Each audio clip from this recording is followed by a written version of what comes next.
el divorcio, el amor hacia los niños pequeños y cómo entrar en el reino.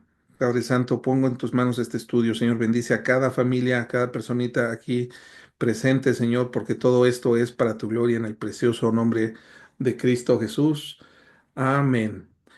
Bueno, me da muchísimo gusto verlos a todos ustedes que siempre me acompañan los días jueves a las 8 de la noche. Estamos haciendo un estudio llamado Club de la Lectura de las Escrituras, porque estamos convencidos que leer la palabra de Dios es la única manera en que vamos a poder alcanzar un mayor nivel de conocimiento de las verdades bíblicas, de Dios, de su carácter, y además es algo que nos santifica y nuestra santificación le trae gloria a nuestro Señor, porque fuimos comprados por precio y entonces ahora tenemos que servirle de todo corazón y con todo nuestro amor a aquel que nos rescató de la perdición eterna.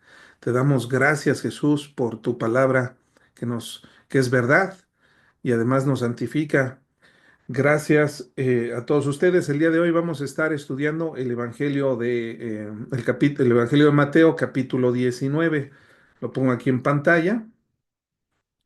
Y sin más preámbulo, vamos a ver qué es lo que Dios nos tiene que decir en este capítulo hermoso del Evangelio, el capítulo 19 de Mateo. En este capítulo lo podemos dividir en tres grandes temas, tres enseñanzas clave eh, en este discurso de Jesús. El primero tiene que ver acerca del divorcio.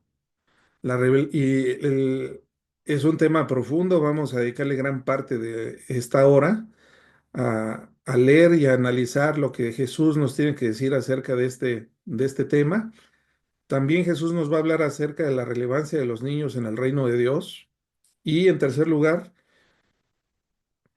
cómo podemos nosotros encontrar la vida eterna. Y cada uno de estos temas tiene su fundamento en las enseñanzas, evidentemente, de Dios y la explicación a través de Jesús. Sin embargo, vamos a estar recurriendo mucho a los escritos de Moisés del Antiguo Testamento. Bueno, aquí vamos a comenzar. Jesús enseña sobre el divorcio. Voy a poner aquí en su pantalla. Vamos a leer los primeros 12 versículos del Evangelio de Mateo y dice así. Aconteció que cuando Jesús terminó estas palabras, se alejó de Galilea y fue a las regiones de Judea al otro lado del Jordán, y le siguieron grandes multitudes, y lo sanó allí. Entonces vinieron a él los fariseos tentándole y diciéndole, ¿es lícito al hombre repudiar a su mujer por cualquier causa? Él respondió, les dijo, ¿no habéis leído que el que los hizo al principio, varón y hembra, los hizo? Y dijo, por esto el hombre dejará padre y madre y se unirá a su mujer y los dos serán una sola carne. Así que no son ya más dos, sino una sola carne. Por tanto, lo que Dios juntó, no lo separa el hombre. Le dijeron, ¿por qué pues mandó Moisés dar carta de divorcio y repudiarla? Él les dijo, por la dureza de vuestro corazón, Moisés os permitió repudiar a vuestras mujeres, mas al principio no fue así. Y yo os digo que cualquiera que repudia a su mujer, salvo por causa de fornicación, y se casa con otra, adultera. Y el que se casa con la repudiada, adultera. Le dijeron sus discípulos, si es así la condición del hombre con su mujer, no conviene casarse. Entonces él les dijo, Voltéate. no todos son capaces de recibir esto, sino aquellos a quienes es dado. Pues hay eunucos que nacieron así del vientre de su madre, y hay eunucos que son hechos eunucos por los hombres, y hay eunucos que asimismo se hicieron eunucos por causa del reino de los cielos. El que sea capaz de recibir esto, que lo reciba. Bueno, vamos a desmenuzar esta enseñanza de Jesús. Y es que, mis amados hermanos, el divorcio, ya no digamos el COVID-19, sino el divorcio, se ha convertido en una pandemia mundial. Eh, tanto, tanto que hoy, y sin miedo a equivocarme, todos nosotros conocemos a alguien que ha sido afectado por un divorcio, ya sea de manera directa o de manera indirecta. El divorcio se ha convertido en un campo que es un poco más que un campo de batalla. Socialmente, el divorcio ya es reconocido y hasta cierto punto aceptado, donde la guerra entre los cónyuges es la regla y encontrar familias que no se han divorciado y que se lleven en armonía, ellos son los raros. A lo malo le han llamado bueno y a lo bueno le llaman malo. Ahora todos los que quieren seguir piadosamente las enseñanzas de Dios, ahora somos los raros. Me da mucho gusto ver aquí a muchas personas raras, ¿verdad? Que no piensan igual que la corriente del mundo, sino que hemos sido tocados, ¿verdad? Lavados, no solamente nuestro corazón, nuestra mente y todo nuestro ser por la preciosa palabra de Dios que nos infunde aliento y de decir, ustedes están bien porque están siendo obedientes a mi palabra. Les quiero mostrar una estadística que me encontré del INEGI respecto de México para que vean un poquito cómo está la situación. A ver si se ve ahí, lo voy a hacer un poquito grande. Dice, la estadística de divorcios es la encuesta más reciente que encontré publicada. Dice que se registraron en el año 2023 163.587 divorcios. No está en pantalla, aquí está, perdón. Se registraron 163.587 divorcios, un decremento del 1,9% respecto a 2022. Del total de divorcios, el 10% se resolvió vía administrativa y 90% por la vía judicial. Dice que la tasa nacional de divorcios por cada 1.000 habitantes de 18 años y más fue de 1,8. Y las entidades que registraron tasas más altas de divorcios fue Campeche con 4,8, el estado de Nuevo León y Aguascalientes con 3,7 y 3,4 respectivamente. Las principales causas de divorcio a nivel nacional fueron el divorcio incausado con el 67,5%, por ejemplo, ahí entra el tema del adulterio, y el mutuo consentimiento con el 31,1%. En México, este es un dato muy interesante. En México, la edad promedio del divorcio para las mujeres fue de 40,8 años de edad y la de los hombres de 43,3 años. Si a estas nos vamos, mis hermanos, y vemos que hubo 163.587 divorcios, multipliquémoslo por dos y vamos a encontrar que más o menos 330.000 personas, hombres y mujeres, fueron afectadas de manera directa por este divorcio. Y si esas parejas tuvieron hijos y tuvieron uno, dos o más hijos, pues vayan sumando todas las afectaciones que causa el divorcio. Es algo terrible, es algo que afecta, que provoca mucho daño en la familia, trauma en los jovencitos, y es algo que definitivamente causa un daño y un sufrimiento terrible para todos aquellos que son afectados de manera directa o de manera indirecta, ¿no? Por ejemplo, un papá, una mamá, un abuelo, que, sus nietos o sus hijos están sufriendo a causa de un divorcio también sufren. El sufrimiento es algo que no era parte del diseño de Dios en las escrituras y para nosotros debemos de tener como cristianos, debemos de entender que ya no podemos nosotros pensar como lo pensaba el mundo acerca del divorcio. Para un divorcio es, bueno, es mejor ser amigos divorciados que enemigos casados. Y algunas personas piensan así, inclusive personas dentro de la fe. Sin embargo, esto no tendría por qué ser así, porque ahora nosotros hemos llegado al conocimiento de la palabra de Dios.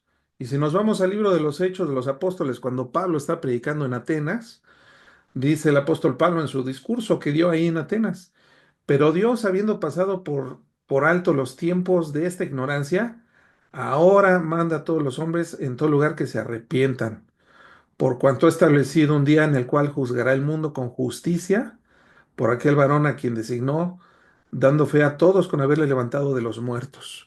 La clave está en que Jesucristo pagó por nuestra necedad en los tiempos de nuestra ignorancia, pero ahora el Señor Jesús ha resucitado y con eso nosotros podemos tener plena certeza que Dios es justo y que Dios va a juzgar a todas aquellas personas que hayan sido desleales a la voluntad de Dios, que anuncia a través de, que nos anuncia en su palabra y que nos está anunciando, por ejemplo, ahorita en estos versos que acabamos de leer del capítulo 19.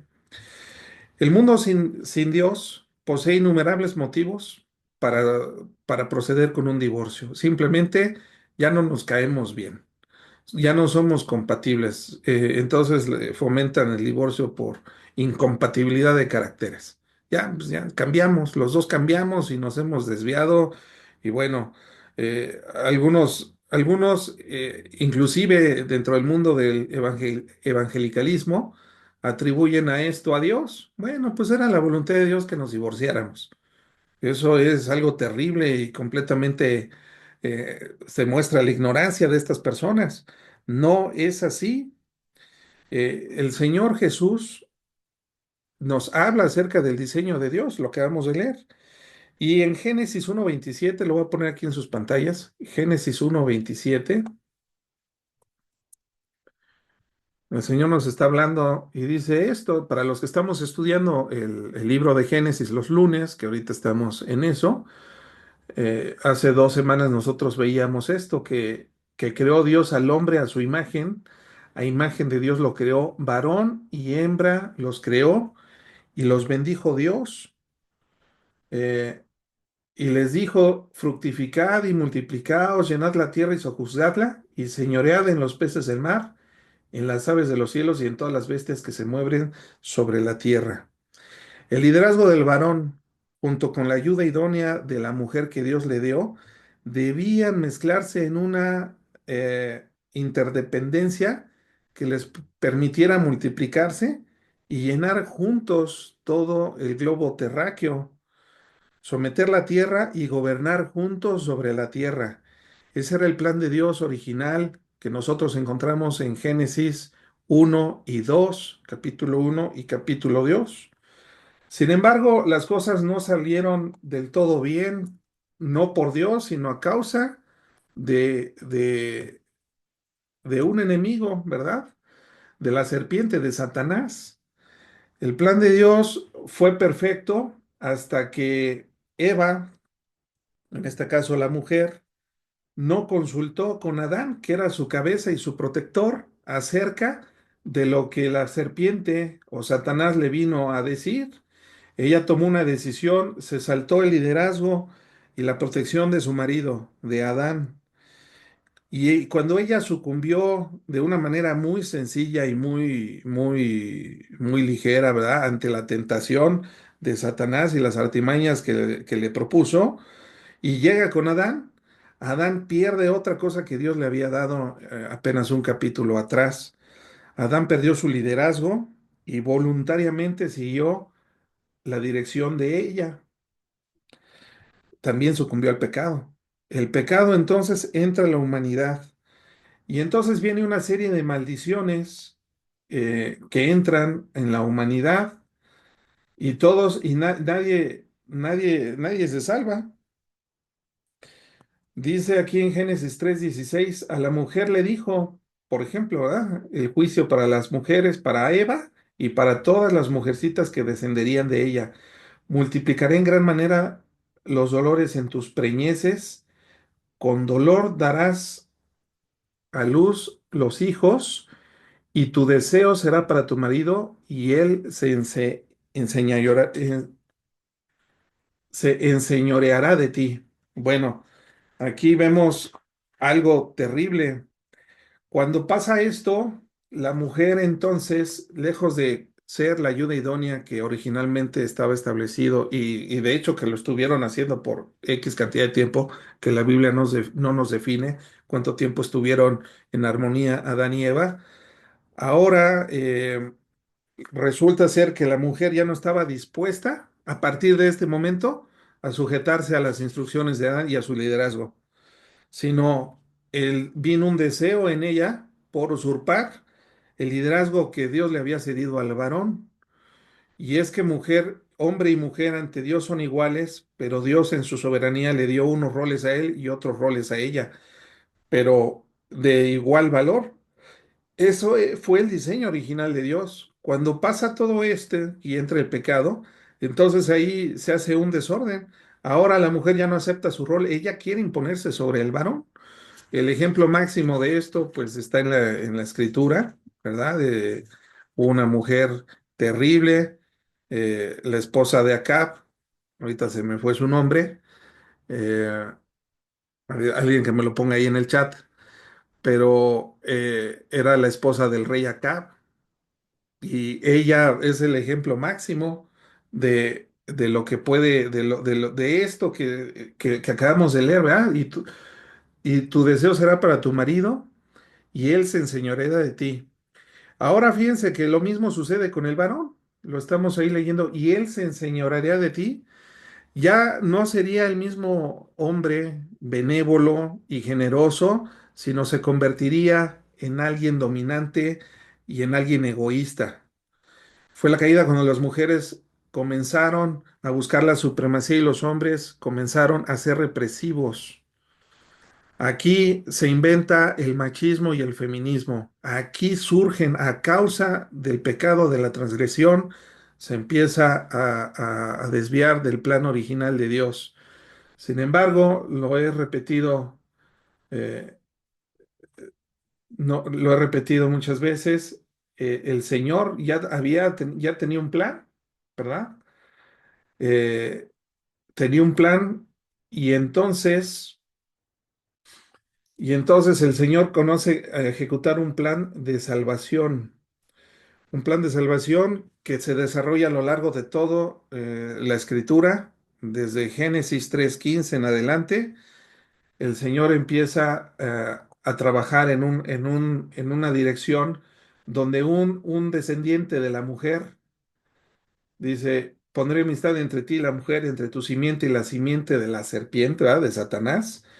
Y un descendiente humano heriría, estaría un golpe mortal en la cabeza de Satanás, pero no se iría limpio, ¿verdad? Sería herido, aunque sería una herida de que no le traería, no le provocaría la muerte, pero sí mucho sufrimiento. Y aquí vemos el protoevangelio, Dios anunciando como un descendiente de la mujer que en Cristo acabaría con el imperio de Satanás y del pecado y de todo y restauraría todas las cosas a su estado original. Vamos a ver lo que dice Efesios, el apóstol Pablo en Efesios 5:18.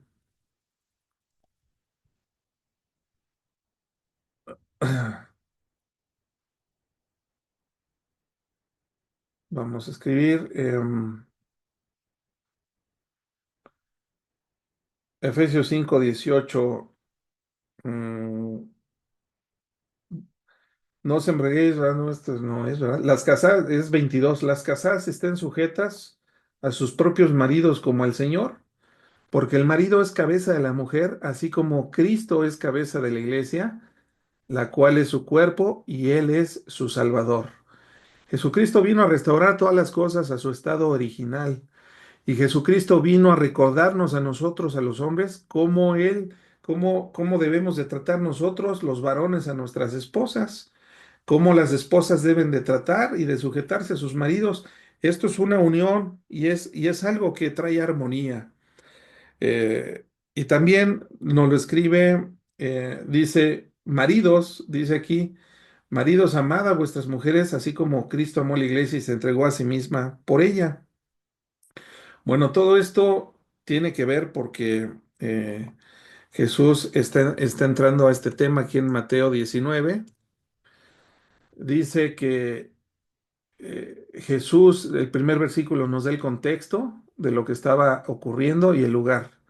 Dice que estaba en las regiones de Judea al otro lado del Jordán, que le siguieron grandes multitudes y todos aquellos que se acercan a Jesús, Dios los sana. Todavía hoy sigue ocurriendo eso, ¿sí sabías? Cualquiera que se acerque a Jesús en humildad y creyendo que Él es Dios y que puede darle solución, Jesús va a estar ahí Él no rechaza a nadie que se acerca a Él, ¿verdad?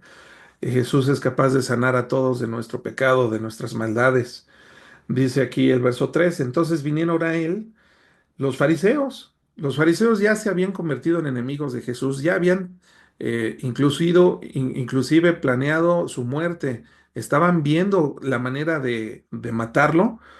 Y aquí dice la intención, Mateo nos da la intención, vienen a él no arrepentidos, sino vienen a tentarle, diciéndole, ¿es lícito el hombre repudiar a su mujer por cualquier causa? Ese es un ataque muy cobarde de los fariseos sobre Jesús. Ellos estaban tentando al maestro, lo puse aquí en la presentación.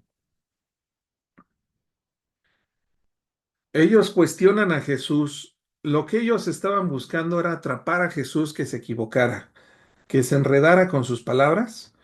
Y es que este grupo de los fariseos pertenecía a la escuela de un rabino llamado Hillel. Y él era una persona que permitía el divorcio casi por cualquier razón. Y había otro grupo religioso más conservador de otro maestro llamado Shammai, que era más conservador, que prácticamente no permitía el divorcio tan fácilmente.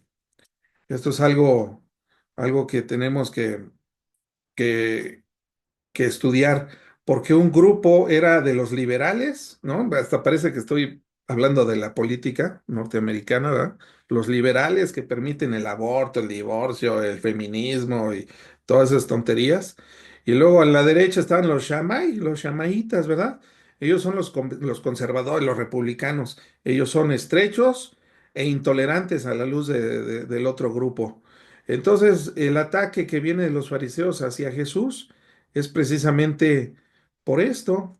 Sin embargo, si nosotros vemos la respuesta de Jesús, vamos a regresar aquí a la Biblia y vemos la respuesta de Jesús. Dice, él respondiendo les dijo, ¿no habéis leído que el que los hizo al principio, varón y hembra los hizo? Y dijo, por esto el hombre dejará padre y madre y se unirá a su mujer, y los dos serán una sola carne. Así que ya no serán más dos, sino una sola carne. Por tanto, lo que Dios juntó, no lo separe el hombre. A ver, si nosotros ponemos atención, la respuesta que acabamos de leer de Jesús, Jesús está dando cuatro razones por las cuales eh, no es así o sustenta su argumento. En primer lugar, ya leímos Génesis 1:27 que Dios dice la escritura que Dios creó al hombre, a un hombre y a una mujer. Hizo a Adán e hizo a Eva, ¿verdad? Dios no hizo a Adán, a Carlos, a Pedro y después hizo a Lupita, a María y a Eva. O sea, Dios no dejó que se escogieran entre ellos. No, a lo mejor Adán, en lugar de Eva, pues escogió a Juan. No, eso no fue así. Dios creó un varón y a ese varón le dio una sola mujer.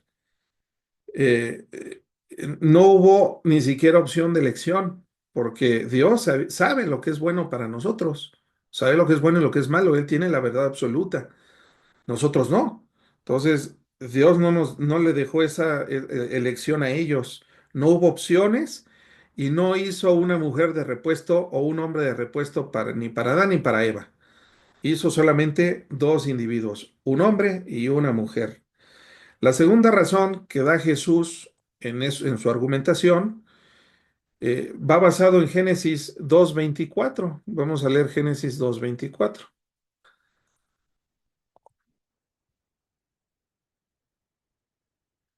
Por tanto, dejará el hombre a su padre y a su madre, y se unirá a su mujer, y los dos serán una sola carne.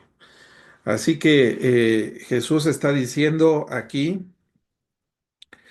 que la palabra matrimonio expresa de un modo hermoso la consagración mutua del esposo y la esposa entre sí y con Dios. Cordón de tres dobleces no se rompe fácil, es algo que se dice o se lee cuando se está haciendo alguna ceremonia de alguna boda, ¿verdad? En la bendición pastoral normalmente se utiliza esto porque hay una consagración mutua entre el varón, la hembra, pero también, y la mujer, pero también con Dios. Entonces Jesús está expresando que cuando dos personas se unen en matrimonio, se hacen hay una unión especial, ¿verdad? Una unión física, porque hay intimidad, pero también espiritual. Y también Jesús continúa dando más razones. La tercera razón que nosotros encontramos es el enfoque de que los dos se convierten en una sola carne. Eh, y como es una sola carne, esto implica una conexión profunda que no debe de ser deshecha. Por ejemplo, yo lo veo y lo explico de la siguiente forma. Nosotros fuimos formados con dos manos, ¿verdad? Y aunque son muy parecidas, no son exactamente idénticas. Mi mano derecha, por ejemplo, normalmente la mano derecha es un poquito más gruesa porque si somos diestros es la que utilizamos más. El anillo de casados nos puede quedar en la mano, en el anular izquierdo, pero difícilmente nos va a entrar en el anular derecho nada más es una simple diferencia, ¿verdad? Pero somos dos manos. Cualquiera de nosotros que se machuca una mano, no le va a decir al doctor o se rompe una mano, ay doctor, ya me fracturé esta mano, ampútemela por favor. Pues, es una locura, porque es una sola carne, nadie quiere andar por la vida con un solo brazo, ¿verdad? Amputado, salvo que haya sido un accidente, algún evento fortuito, no es normal y nadie pide en su sano juicio que le amputen un miembro o una pierna. ¿Por qué entonces podemos pensar que podemos simplemente deshacernos de nuestro cónyuge? De él o de ella. Bueno, continuamos. Hay varias razones, mis hermanos, por las cuales no se puede, no es correcto hacer esto. Les voy a poner aquí algunos versículos, por ejemplo, en Éxodo 22, 16, dice, si alguno engañare a una doncella que no fuere desposada y durmiere con ella, deberá dotarla y tomarla por mujer. ¿Por qué? Esa es la ley de Moisés, porque si le faltó el respeto a una mujercita, ¿verdad? Soltera, y ya tuvo relaciones, tuvo intimidad con ella, se tendrá que casar con ella. Es la ley de Moisés. No es cualquier cosa, pues ya se había él ligado almáticamente con esta persona, y ahora los jóvenes y las personas tienen relaciones extramaritales como cambiarse de ropa, ¿verdad? Y ya no tienen ningún tema de conciencia de lo que están haciendo a nivel espiritual. El apóstol Pablo en 1 Corintios 7:4 dice, la mujer no tiene potestad sobre su propio cuerpo, sino el marido, ni tampoco el marido tiene el marido potestad sobre su propio cuerpo, sino la mujer, porque los dos son una sola carne, no deberían negarse el uno al otro. Y más atrás, aquí en el capítulo 6, verso 16, dice, o no sabéis, ahí está poniendo un ejemplo también de la sexualidad, ¿verdad? O no sabéis que el que se une con una ramera es un cuerpo con ella, porque dice, nuevamente citando Génesis 2:24, los dos serán una sola carne. Para Dios, el pecado de inmoralidad sexual es un tema serio que no debe tomarse a la ligera. Esa es otra razón que está dando nuestro Señor Jesús. Y Jesús, sabiendo que lo estaban tentando con estas preguntas, él permanecía sin dar respuestas viscerales, ¿verdad? Otra razón que está dando Jesús en su argumentación menciona a Dios, ¿verdad? Dios los hizo hembra, varón y hembra los hizo. Entonces, dice que Dios es el autor del diseño del matrimonio. Y si Dios es el autor y Dios es perfecto, su diseño es perfecto. Dios no se equivocó. En todo caso, nosotros podemos equivocarnos, ¿verdad? Pues si no somos personas de fe, podemos llegar a tomar decisiones, pero ese no es problema de Dios, es de nosotros. Y si nosotros a lo mejor nos casamos estando en nuestra época de ignorancia, ¿va? Y no éramos creyentes, pero ahora ya lo somos, entonces tenemos que pelear por nuestro matrimonio. Yo no voy a darle consejería matrimonial a un matrimonio donde pues no tengan a Dios en primer lugar en sus vidas, y eso lo vamos a ir entendiendo también en este capítulo. Pero si nosotros ya somos cristianos, pues gloria a Dios. Ahora hay casos donde personas se casaron sin Cristo, ¿verdad? Y se divorciaron y ahora ya el Evangelio les resplandeció, la luz del Evangelio en sus vidas y conocieron a una persona, ya se casaron, pues gloria a Dios, ¿verdad? Pues ese matrimonio es válido, por supuesto, porque ya lo hizo con toda la conciencia y la bendición del Señor, pero Dios no puede juzgar por igual a los creyentes y a los incrédulos. A nosotros, los que conocemos el Evangelio, nos va a juzgar con mayor severidad. Entonces, nosotros tenemos que tener ese cuidado. Entonces, Jesús les da un montón de razones. Les da cuatro razones a los fariseos, pero los fariseos no querían aprender nada. Ellos lo que querían era que Jesús se equivocara en algo. Entonces no se quedaron callados. En el verso 7 le dicen, ¿por qué, pues, mandó Moisés dar carta de divorcio y repudiarla? Aquí los fariseos pareciera ser que ya habían puesto en jaque a nuestro Señor Jesucristo porque están apelando a Moisés. Y Moisés en los tiempos de Cristo era el más grande de todos los profetas que habían existido en el Antiguo Testamento, que habían existido en la historia. Ellos están apelando a Moisés y el único mandamiento donde Moisés dice algo parecido es en Deuteronomio 24, donde dice, cuando alguno tomare mujer y se casare con ella, si no le agradare por haber hallado en ella alguna cosa indecente, le escribirá carta de divorcio y se la entregará en su mano y la despedirá de su casa. O sea, ellos están apelando a este versículo, pero lo están sacando de su contexto, porque el versículo no solamente llega aquí, sino sigue el verso 2, 3 y 4. Dice, y salida de su casa, podrá ir y casarse con otro hombre.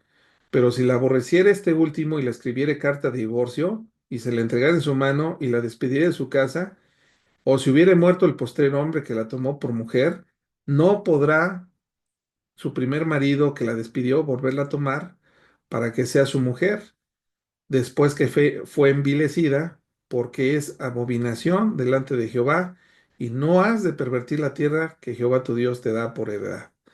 Bueno, ellos están apelando a esto. Ellos decimos, Moisés se lo dio muy fácil, pero aquí Moisés esto no es un mandamiento, es, es, es, eh, es algo equivocado. Jesús nos queda callado. Jesús corrige la teología pobre o cargada de estos perversos. Jesús les dijo, por la dureza de vuestro corazón, Moisés os permitió repudiar a vuestras mujeres, mas al principio no fue así. Y yo os digo que cualquiera que repudia a su mujer, salvo por causa de fornicación, y se casa con otra, adultera. Y el que se casa con la repudiada, adultera. Fíjense cómo Jesús está apelando en primer lugar a la misericordia de Dios. Jesús apela a la misericordia de Dios. ¿Por qué lo digo? Miren, vamos a investigar un poquito. Jesús ya había hablado del tema aquí en el capítulo 5, verso 32. Dice, pero yo os digo que el que repudia a su mujer, a no ser por causa de fornicación, y aquí abro un paréntesis, fornicación y adulterio para Jesús utiliza de manera intercambiable. O sea, fornicar es tener intimidad con una persona tú siendo soltero y adulterar es cuando lo haces, pero ya está en una condición ya de casado, ¿verdad? Entonces, continúa la lectura, o voy a volver a leer. Pero yo os digo que el que repudia a su mujer, a no ser por causa de adulterio o fornicación, hace que ella adultere, y el que se casa con la repudiada comete adulterio. Jesús es congruente, está dando las mismas lecciones. El apóstol Pablo dijo, pero a los que están unidos en matrimonio, mando no yo, sino el Señor, que la mujer no se separe del marido. O sea, la voluntad de Dios es que no se separen, que no se divorcien. Y se separa porque hay veces donde pues, hay personitas que no pueden soportar, ¿verdad? No pueden, les cuesta mucho trabajo y deciden separarse. Dice, si te separas, quédese sin casar o reconcíliese con su marido y que el marido no abandone a su mujer. Bueno, y aquí vienen una serie de instrucciones y además digo yo, no el Señor, si algún hermano tiene mujer que no sea creyente y ella consiente en vivir con él, no la abandone. Y si una mujer tiene marido que no sea creyente y él consiente vivir con ella, no lo abandone, porque el marido incrédulo es santificado en la mujer y la mujer incrédula en el marido. Pues de otra manera vuestros hijos serían inmundos, mientras que ahora son santos. Pero si el incrédulo se separa, sepárese, pues el hermano no está, pues no está el hermano o la hermana sujeto a servidumbre en semejante caso, sino que en paz nos llamó Dios. Y continúa el apóstol Pablo argumentando, porque ¿qué sabes tú, oh mujer, si quizás harás salvo a tu marido? ¿O qué sabes tú, oh marido, si quizás harás salvo a tu mujer? Pero cada uno como el Señor le repartió y como Dios llamó a cada uno, así haga, esto ordeno en todas las iglesias. Bueno, entonces el diseño de Dios es perfecto. ¿Por qué si hubo una situación de adulterio, por ejemplo, ahí dicen, pues es que el adulterio sí es motivo de divorcio? Híjole, el adulterio es motivo no solamente de divorcio, sino de pena capital, de muerte. Por eso digo, y decía yo que ha sido por la misericordia de Dios. Dice aquí en Génesis el primer caso de adulterio, Génesis 38:24. Sucedió al cabo que de unos 3 meses fue dado aviso a Judá, uno de los hijos de José, hermano de José el sollador, ¿verdad? Diciendo, Tamar, tu nuera ha fornicado y ciertamente está encinta a causa de las fornicaciones. Y Judá dijo, sacadla y sea quemada. Bueno, esto no es la ley de Moisés, alguien me podrá decir. Sin embargo, sí es Levítico 20:10. Si un hombre cometiera adulterio con la mujer de su prójimo, el adúltero y la adúltera indefectiblemente serán muertos. Híjole, ya se hubiera reducido la población, ¿verdad? Si no fuera por el amor y la misericordia de Dios, donde en algunos casos interviene, o en muchos casos. Y Deuteronomio 22:22 dice, si fuere sorprendido alguno acostado con una mujer casada con marido, ambos morirán. El hombre que se acostó con la mujer y la mujer también, así quitarás el mal de Israel. Fíjense con qué seriedad Dios trata con el adulterio. Sin embargo, ¿quiénes fueron los primeros adúlteros? El pueblo de Dios, porque también hay un adulterio espiritual. Fíjense lo que dice Jeremías en el capítulo 3 verso 6. Me dijo Jehová en los días de del rey Josías, ¿has visto lo que ha hecho la rebelde Israel? Ella se va sobre todo monte alto y debajo de todo árbol frondoso, y allí fornica.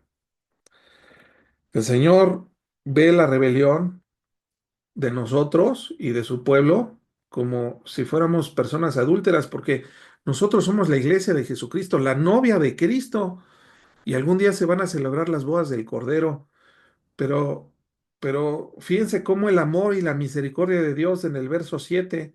cómo responde. Está hablando Dios, ¿verdad? Y dije, hablando Dios, después de hacer todo esto se volverá a mí, pero no se volvió y lo vio su hermana, la rebelde Judá. Ella vio que por haber fornicado la revés de Israel, yo la había despedido y dado carta de repudio, pero no tuvo temor la rebelde de Judá, su hermana, sino que también fue ella y fornicó. Acuérdense que el reino estaba dividido en estos tiempos, el reino del norte y del sur, Israel y Judá, pero ambas eran las novias de Dios, la nación escogida, y andaban en adulterio. Pero el Señor no aplicó la ley por amor y misericordia, sino que Él hizo algo todavía mejor. Jeremías 31:31 dice, He aquí vienen días, dice Jehová, en los cuales haré nuevo pacto con la casa de Israel y con la casa de Judá, las mismas que las había dicho que eran unas adúlteras y que fornicaban. No como el pacto que hice con sus padres el día que tomé su mano para sacarlos de la tierra de Egipto, porque ellos invalidaron mi pacto, aunque fui yo un marido para ellos, dice Jehová. Pero este es el pacto que haré con la casa de Israel después de aquellos días, dice Jehová. Daré mi ley en su mente y la escribiré en su corazón, y yo seré ellos por Dios y ellos me serán por pueblo.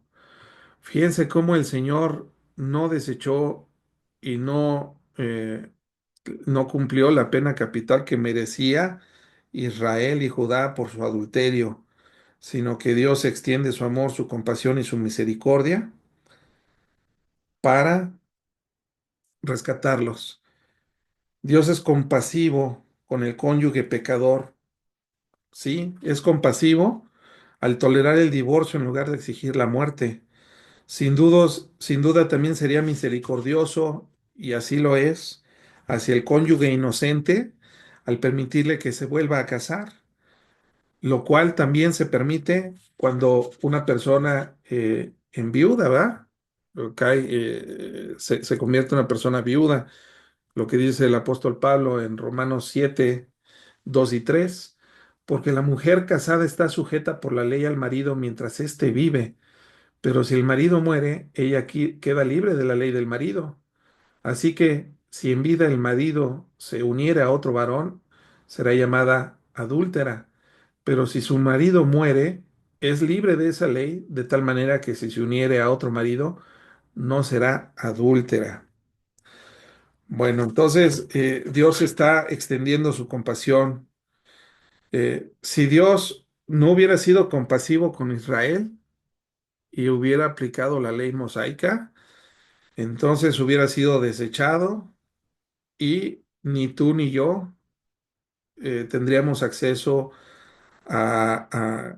tendríamos la misma suerte que ellos, porque recordemos lo que dice Juan 4:22, la salvación viene de los judíos. Y por el amor y la misericordia de Dios, que a pesar de ser de ser una nación infiel, adúltera, no la desechó, sino que la recibió, la limpió y nos ha recibido también a nosotros. Tanto aquí como en Mateo 5:32, el Señor permite específicamente el nuevo casamiento del cónyuge inocente, el que no cometió el adulterio, a fin de que esta persona pueda tener la oportunidad de volver a disfrutar de las bendiciones del matrimonio que fueron destruidos por su cónyuge anterior, ¿verdad? El que cometió adulterio. Bueno, continuamos la lectura para seguir avanzando y si hay dudas, pues las tratamos. Las tratamos al final, si les parece bien. No hemos terminado, no se me adelante. Mateo 19, continuamos leyendo, y dice, le dijeron sus discípulos, o sea, los fariseos se quedaron callados y sus discípulos sí respondieron, ¿verdad? Si es así la condición del hombre con su mujer, no conviene casarse. Ellos sí entendieron perfectamente que casarse es un asunto sí, de enorme bendición, pero ya pudieron ver el otro lado de la moneda, ¿verdad? Es un compromiso serio. Es de bendición. La palabra dice que el que haya mujer haya el bien, ¿verdad? Hay muchos proverbios que hablan al respecto, ¿ah? Por ejemplo, Proverbios 5:18, sea bendito tu manantial y alégrate con la mujer de tu juventud, como sierva amada y graciosa Gacela, sus caricias te satisfagan en todo tiempo y en su amor recréate siempre. Y continúa en Proverbios 18:22 diciendo, el que hay esposa hay el bien y alcanza la benevolencia de Jehová. Y luego en el 19:14, la casa y la riqueza son herencia de los padres, mas de Jehová la mujer prudente. Hay muchas bendiciones de estar casado, pero hay riesgos que debemos de medir bien, mis hermanos. Si hay aquí personitas jovencitas solteras, eh, o solteras, aunque todavía estás joven, no tanto, un consejo, pues un consejo que te podría dar es, no tomes a la ligera el noviazgo. No te enamores siguiendo tu corazón, ¿verdad? Porque engañoso es el corazón más que todas las cosas y perverso. No se trata de sentimientos. No andes de novio o de novia con una persona con la cual no te casarías, ¿verdad? Que no ves que no cumple con todo lo que tú esperarías de un futuro cónyuge. Si no lo ves así, mira, mejor ni pierdas el tiempo. Pero hay personitas que dicen, no, no, bueno, no está tan bonita, pero tiene un cuerpazo. Y yo lo que quiero es aprovechar eso, ¿no? Eso está terrible, eso es andar en la carne. No podemos tomar decisiones matrimoniales tan a la ligera, ni siquiera andar en una relación, porque hay muchos riesgos, hay muchas tentaciones. Un matrimonio comprometido donde los dos están comprometidos el uno con el otro es un matrimonio feliz y además es un matrimonio que va a durar muchos años, como muchos casos, ¿verdad? De gente que conocemos que tienen 30, 40, 50, 60 años de casados, ¿verdad? Que ya son los menos los que llegan a tantos años de casados, pero la soltería tiene muchos problemas y también tiene muchas tentaciones. El apóstol Pablo lo sabía, se los voy a poner aquí en pantalla. El apóstol Pablo lo sabía tanto que en 1 Corintios capítulo 7 verso 9 él mismo dijo, pero si tienen el don de continencia, cásense. Si no tienen el don de continencia, cásense, pues es mejor casarse que estarse quemando, ¿verdad? Esto no es para todos. Eh, la soltería célibe, ¿verdad? Donde no te abstienes de tener intimidad sexual, también es una clase de don espiritual, como el apóstol Pablo nos escribió aquí en 1 Corintios, aquí en el mismo capítulo 7, pero versos 7 y 8. Quisiera más bien que todos los hombres fuesen como yo, pero cada uno tiene su propio don de Dios, uno a la verdad de un modo y otro de otro. Digo pues a los solteros y a las viudas, que bueno les fuera quedarse como yo. Pero si no tienen este don de continencia, cásense, pues es mejor casarse que estarse quemando. Entonces, la soltería es célibe, es un don, según lo que estamos leyendo aquí por el apóstol Pablo. Jesús no lo escribió en la misma narrativa que estamos leyendo de Mateo 19. Dice, entonces les dijo, no todos son capaces de recibir esto, sino aquellos a quienes es dado, ¿verdad? ¿Qué cosa? Pues del celibato. Aquí Jesús nunca está ordenando el celibato, ¿verdad? Pero pues si tienes el don y lo recibiste, úsalo. Si no tienes el don de continencia, entonces pues no le busques porque va a haber muchas tentaciones en tu soltería. Dice el verso 12, pues hay eunucos que nacieron así del vientre de su madre, y hay eunucos que son hechos eunucos por los hombres, y hay eunucos que asimismo se hicieron eunucos por causa del reino de los cielos. El que sea capaz de recibir esto, que lo reciba. Como el apóstol Pablo, ¿verdad? Él decía, prefiero no casarme, porque pues, el apóstol Pablo era libre de ir a sus misiones y de estar siempre predicando el mensaje del evangelio sin estar preocupado por su mujer y por sus hijos y sus descendientes. Ese era un don que tenía el apóstol Pablo y vaya que se lo utilizó muy bien para, para bendecirnos a todos los creyentes. Eh, Vamos a continuar con la presentación. Eh, ya vimos el contraargumento farisaico apelando a Moisés, ya vimos la misericordia de Dios eh, por la dureza del corazón humano, bueno, y todo lo que representa, ¿verdad? Que ya lo leímos. Los discípulos lo comprenden, la seriedad de las palabras les da miedo. Jesús sigue diciéndoles, bueno, es que es un don que no todos tienen, pues si lo tienes, utilízalo, y si no, pues no lo utilices. Y después el Señor cambia otro discurso, ¿verdad?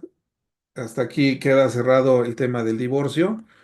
Y yo nada más para finalizar esta discusión de estos 12 versículos que hablan acerca del divorcio, yo te diría, no hay una fórmula. Hay personas que luego llegan y preguntan ahí en la iglesia, a cualquiera le preguntan, a mí me han preguntado cuáles son las condiciones para divorciarse.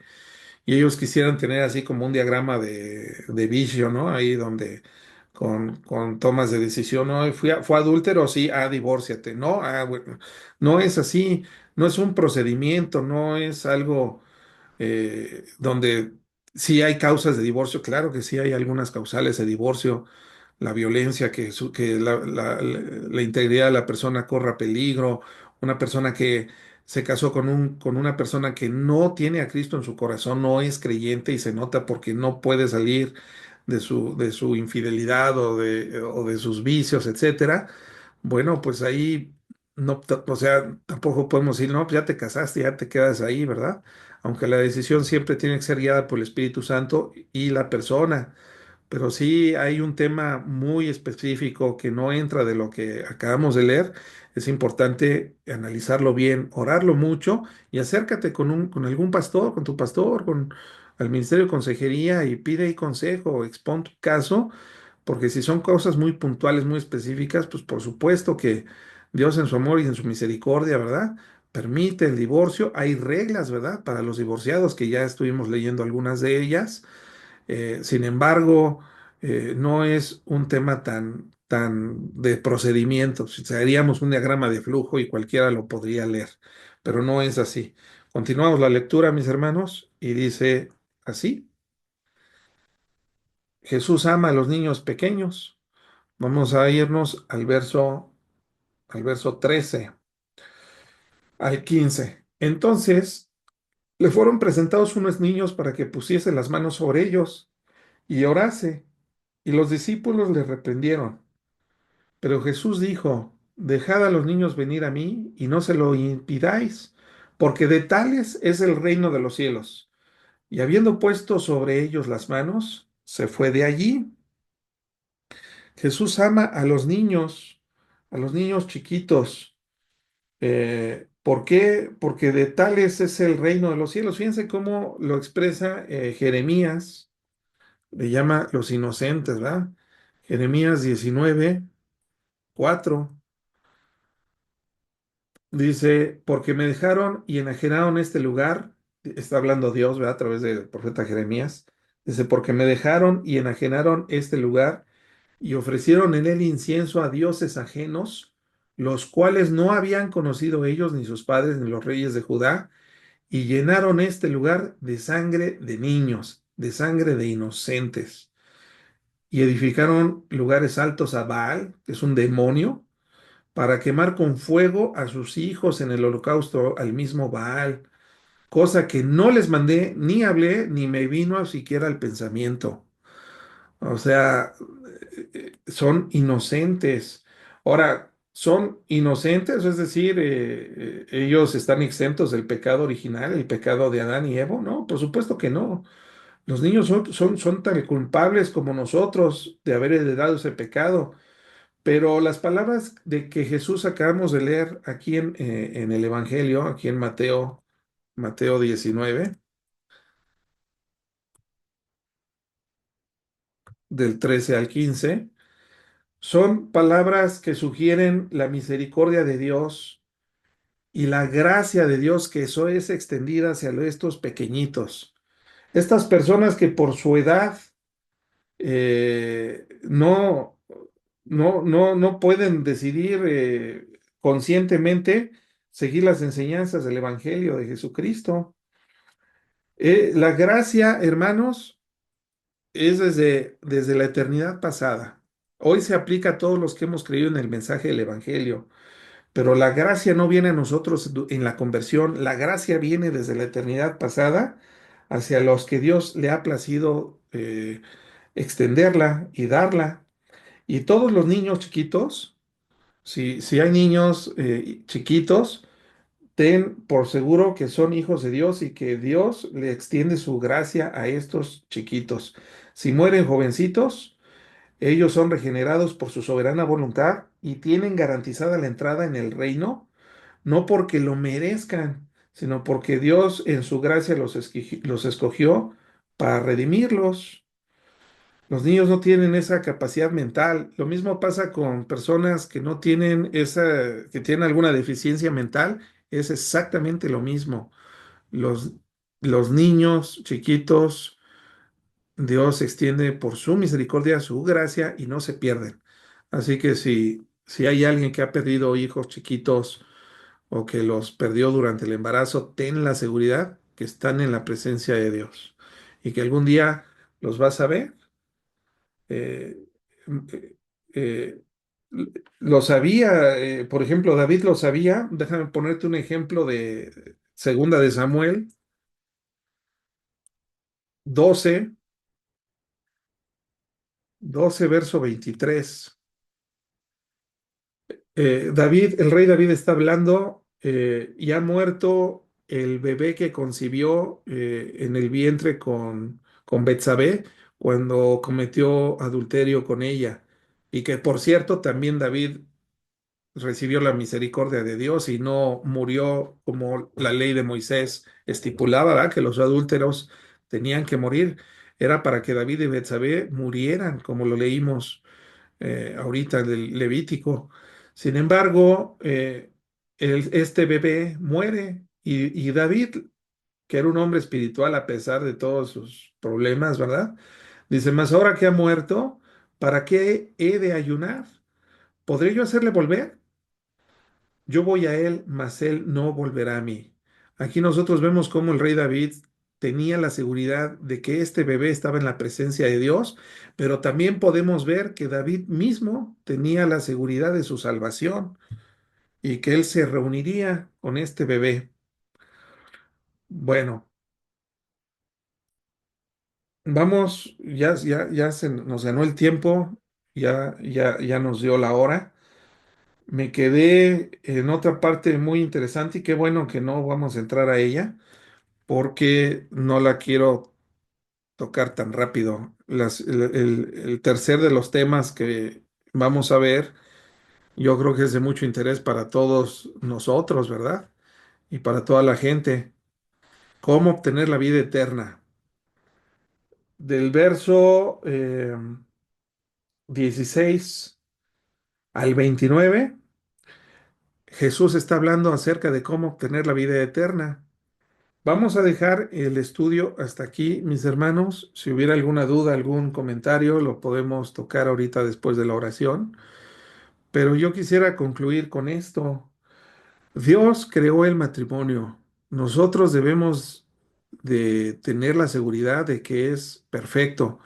Si alguien no se está llevando bien con su esposo o con su esposa, es porque algo le está faltando, ya sea amor, conocimiento de Dios, de su plan, oración ceder, ¿verdad? Anteponer los intereses del otro por encima de los propios, ya no ser egoístas, por supuesto que es parte de lo mismo, y necesitamos orar, necesitamos leer la Biblia, necesitamos juntarnos con otros matrimonios que veamos que tienen buen testimonio y que van manejando bien su relación para que nosotros como iglesia podamos ir avanzando y creciendo en el conocimiento y en la gracia para darle la gloria a nuestro Señor que nos rescató de una muerte inminente, ¿verdad? De una perdición eterna. que es precisamente el tema con el que vamos a continuar la siguiente semana. Hagamos una oración, mis hermanos. Si hay alguien aquí que todavía no es cristiano, o como David, que no tiene la seguridad de salvación, yo creo que vale la pena que te concentres, que hagas bien esta oración, que lejos de que invites a Jesús que entre en tu corazón, pídele mejor, que te conceda Dios el ver tus pecados, la gravedad de tus pecados, para que te conceda el arrepentimiento que solo puede otorgar Dios a un pecador que se arrepiente. Si te acercas a Jesús con humildad y te arrepientes de todo tu corazón, de todas las cosas que has hecho mal, en consecuencia Jesús va a entrar en tu corazón. Eso sí te lo aseguro que va a suceder. Y cuando Jesús entre en tu corazón a partir, o mejor dicho, el Espíritu Santo entre en ti, el Dios mismo te va a empezar a mostrar las áreas de las cuales te tienes que seguir arrepintiendo, y te va a empezar a revelar todas estas palabras de la Escritura para que las vayas comprendiendo, porque el mundo que no tiene el Espíritu Santo no las puede entender con la profundidad que un cristiano que tiene la ayuda del Espíritu Santo lo hace.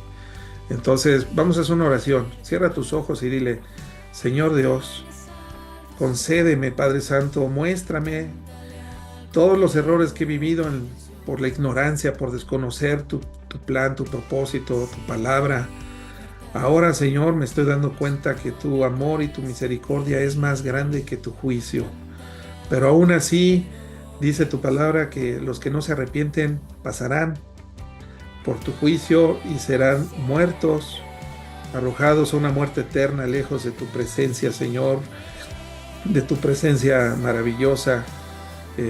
Padre Santo, muéstrame mis pecados, ayúdame a arrepentirme, Señor, para que pueda yo ser regenerado por medio de tu Espíritu Santo y me convierta yo en un verdadero hijo tuyo.